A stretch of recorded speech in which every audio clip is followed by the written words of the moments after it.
Mr. Chairman. Melissa Lee. Thank you, Mr. Chair. It is a pleasure to rise to follow that member from Newland. Herne Bay. No, Herne Bay is not in Newland. Oh, but he lives in Herne Bay. It is a pleasure to rise to speak after that member. However, I don't ever actually remember seeing him in the Select Committee, though. So I rise to speak to make a very short contribution on this Part 2, which deals with the departures from formula assessment, collection, penalties and relief. And in particular, I wanted to sort of focus on the Section 34, the new Section 135GA, which was inserted, which talks about the discretionary relief for residual penalty-only debt.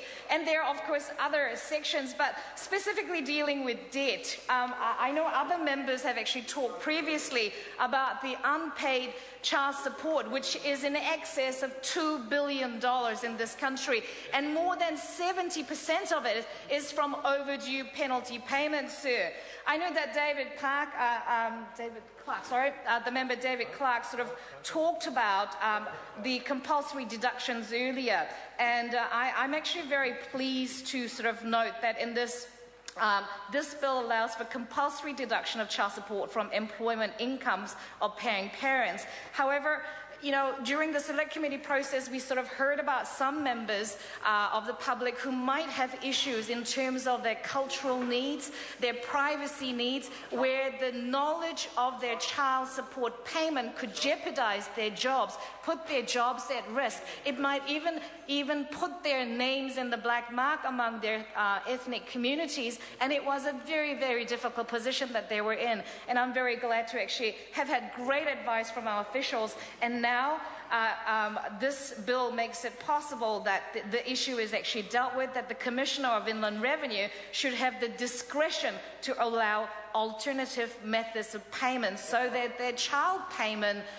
automatic deductions would not be known by the employers or the community who might actually put this person in jeopardy. Some talked about physical harm as a result of it, because even in my own culture, in Korean, if you are divorced and you are a child support payer, you might actually, sorry, not you, Mr. Speaker, one might actually be blacklisted among the Korean society members and may not even be elected to the Korean society officialdom if you happen to be in that situation. And I personally know, as a divorced woman, that being a divorced woman has a certain stigma within certain ethnic communities, and mine included have that stigma. And I think this element of this bill actually deals with that social element very well, sir. That would be my only contribution on this part, because yesterday we dealt with it in the second reading of the bill, where I actually talked about other bits to the bill. Sir, this is a great bill. I commend it to the House. Sue Moroney.